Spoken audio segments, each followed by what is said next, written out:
What's up, Inkie peeps? It's Del from Inkie Quill, and it's time for a grab 5. Now, this is quite possibly my favourite layout I've ever made, and I think it's just the colours. I don't know what it is.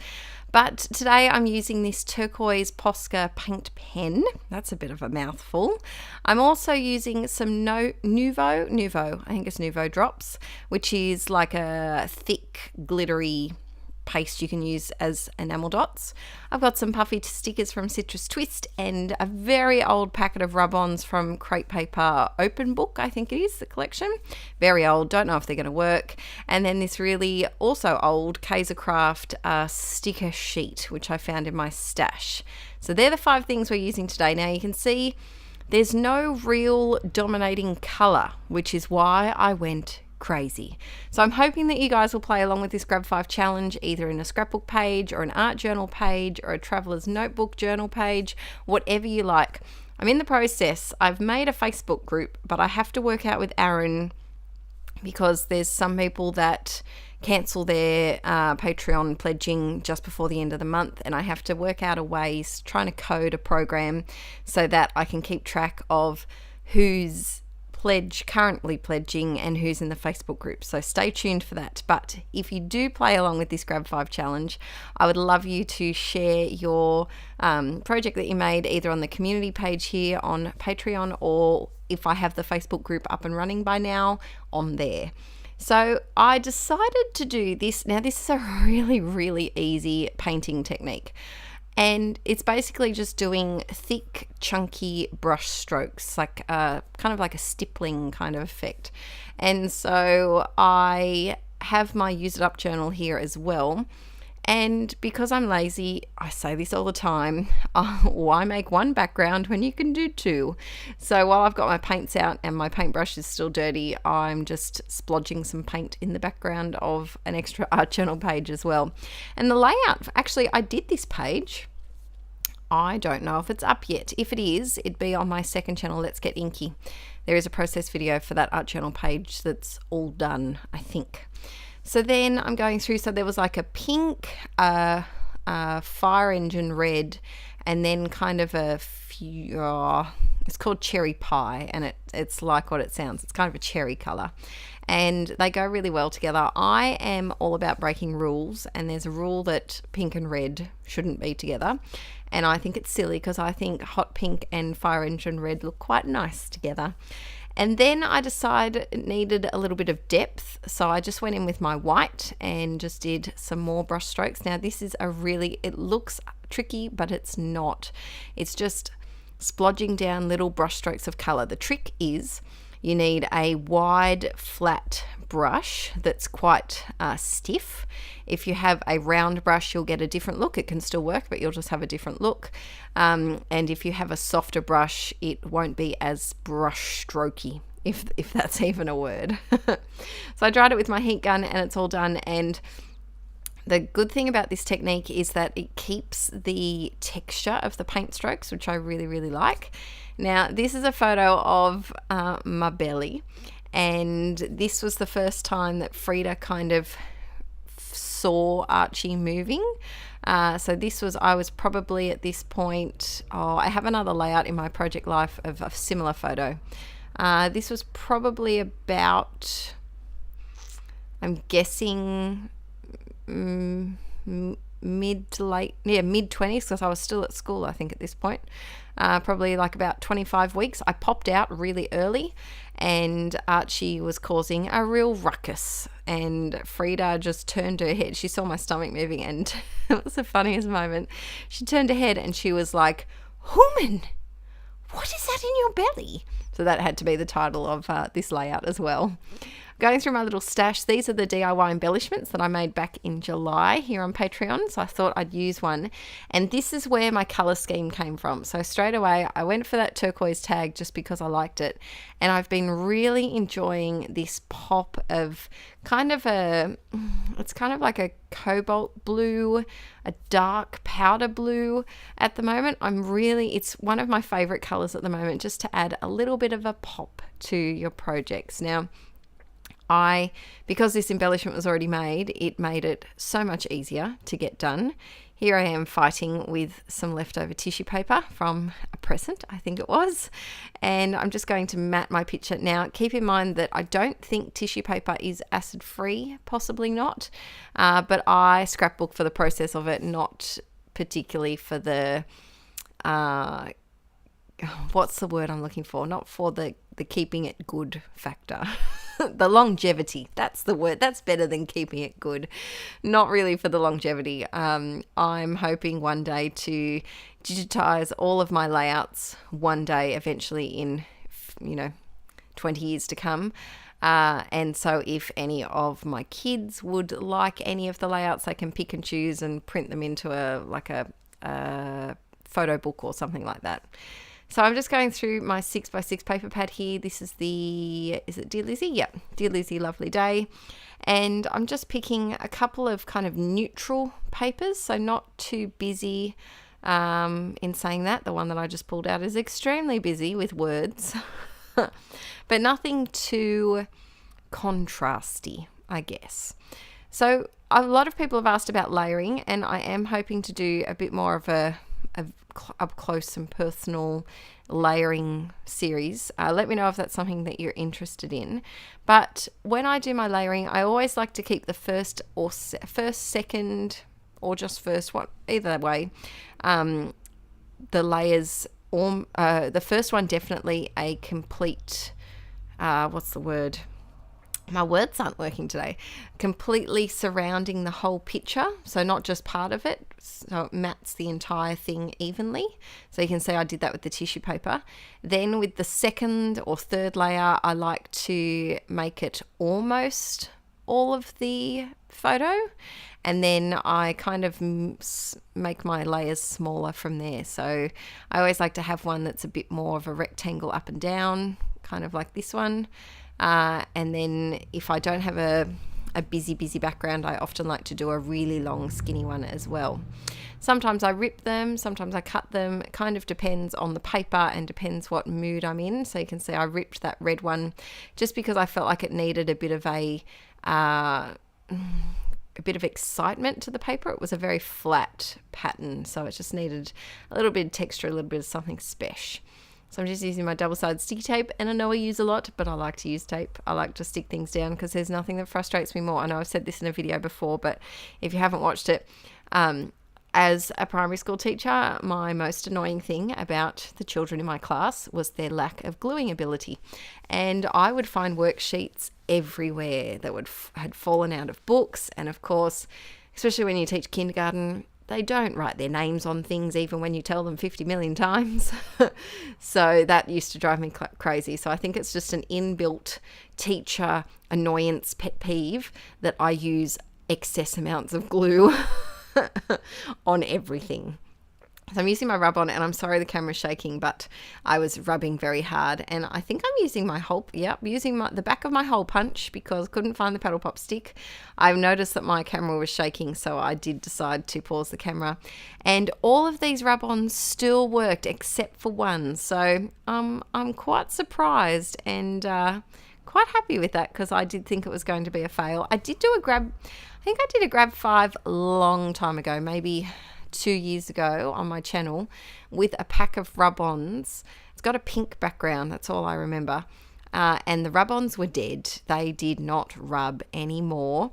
But I made it work by using the actual sheet as like a sheet of pattern vellum, kind of like that. So I was a bit worried that I was going to have to do that again, but I didn't. Yay!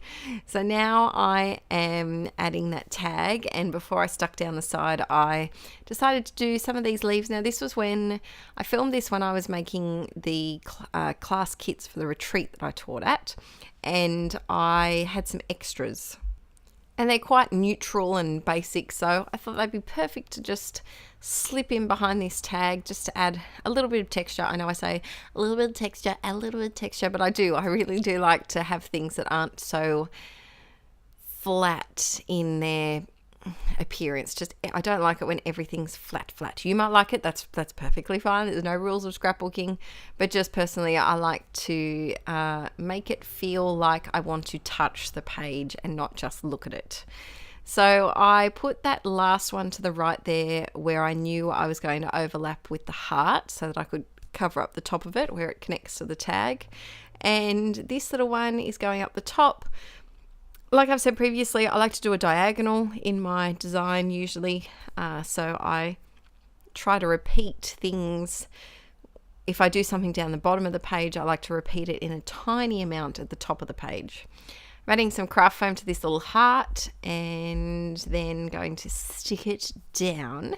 Yeah, I don't know what it is about this layout, but I don't know if it's a combination of the black and white photo, Frida looking just like she belongs in a fairy tale book, and the pop of red. I never ever do red. I was talking to my Aussie chatterboxes because we did a grab 5 for our video challenge that we do once a month, and one of the challenge things for this month we decided was red, and it was tricky because red's one of those colors that I typically just use in little pops, not a giant amount like this, but I do like it. I think it's when it's combined with the pink, it doesn't look so, I know this sounds gruesome, but blood-like. I seem to, like, I could never splatter red mist, or I just feel like it's, I don't know, I can't make red work. But I'm proud of myself that I did make it work, and I really do think it was combining it with the pink that made it actually look not so red. That makes no sense, but just kind of toned it down a little bit. These puffy stickers were from an older Citrus Twist. I think it was a kit that I got, or I bought them separately. Maybe I bought them separately, and the color matched that heart perfectly. I also just bought a Posca paint pen in that same color, and I think I can see it in the top right hand corner, and I think I'm going to use it in a little while. But it really is my favorite color at the moment. There's just something about it that's very eye-catching and popping, but not too in your face. Like, it's not too bright, it's a little bit dulled down, it's a bit of a soft color. So I decided to glue these because I just don't have awesome luck with puffy or chipboard stickers, any brand. They seem to fall off, and I'd rather use the extra, what did that take, 30 seconds to glue it down before they fall off in my album, because there's nothing that I can't stand more than losing a letter on a page or a project and not being able to find it and not having any more of that letter. So then you've got this word that just says like Hman instead of Hoomin because you've lost the O's. I can't stand it, so that's why I needed a bit of extra glue. Just using some scripty font, and I decided to do that. I don't know why, mainly because I didn't want my title to be too big, and I felt like with the curves of the leaves it kind of needed a bit of a curvy touch to the title, because you've got the blockiness of the layers and the blockiness of the tag and the blockiness of those lines, those little turquoise paint lines in the background, and that matches the Hoomin part. But then you've got these kind of, I hate this word, but the organic kind of flow and the curve of those leaves and the curve of the heart. And I felt like it needed a bit of a title that had a bit of flounce and curveness to it. Oh, we're inventing all sorts of words today, aren't we? So I decided to only speed this up 2 times for you over here because I feel like spoiling you Patreon peeps, my inklets over here, because you are really helping my little family to keep going. Thanks to you, we're now able to move to a different house in a better area, a safer area for Archie, definitely. At the moment, I do believe we have a homeless person that's living over the back of our fence. We have a laneway in our back, and pretty sure there's a mattress just out there that they sleep on, and it would be much better to be in a safer area without the worry of having Archie playing in the backyard, and also closer to our parents, so that babysitting and my work days are a lot easier, because at the moment Archie goes to my parents 2 days a week, so that I can work and do voiceovers and film all my Patreon goodies. And it's about a 3-hour trip out of my day all up, just because of peak hour traffic, and it's a nightmare. So if I could lower that to an hour a day, or even half an hour a day, because we're looking at the surrounding suburbs of where we used to live, that would be so much better for me and better for you guys, because I can get some more work done. So I'm just adding a few little embellishments here and there, some of those stickers after I went on a tangent about backyards and peak hour traffic, adding some of those stickers from that Kaisercraft sheet. And I'm using this is my Uniball broad white pen, and the reason why I was using it is because my Signo Uniball Signo one is stuffed. There's something in the it's like all scratchy and it's just horrible. I've been hanging on to it just to try and breathe life back into it, but I think it's gone. I've done everything I think I can to help fix it, but no good. So I did get a new one of those, but I filmed this beforehand. But the other thing that I like is the white leaves against the background and the white journaling against the background. It's definitely something that I think I'll repeat in the future. Let me know if you enjoy journaling in white. That's something that I've done periodically, but not a lot. Something that I definitely really like to keep trying, especially on the paint. I think it's a nice effect, and it's something you can also do in your art journals. What am I doing in the background here? Some dots and sprinkles. I'm rather liking the dots and sprinkles at the moment. It is a bit of my thing. Doing some Hearty Shine. Shake, shake, shake. Shake, shake, shake. Shake your Hearty Shine. Shake your Hearty Shine. I loved it the other day. Someone in Scrapaholics Anonymous on Facebook posted a video of their daughter singing the Hearty Shine song. I can't remember the name of the inklet that did, but I loved it. I love seeing kids getting messy and into crafting, and it makes me so happy when you guys share your stories of watching my videos with your kids, and that really makes my heart dance. All right, this layout is all done, and Adele, we get it. You really love it. I don't know what it is. I think it's a combo of the color and the paintiness texture, and there's just a lot of details in everything. But please play along with the Grab 5. Now, of course, if you don't have things like Nuvo drops, substitute them for enamel dots or something else. But I would love for you to share your Grab 5 challenge with me and what you get up to, even if it's not scrapbooking. Show me your journal pages, show me whatever you got. And don't forget to give this video a little love heart, and I'll see you all very soon. Bye!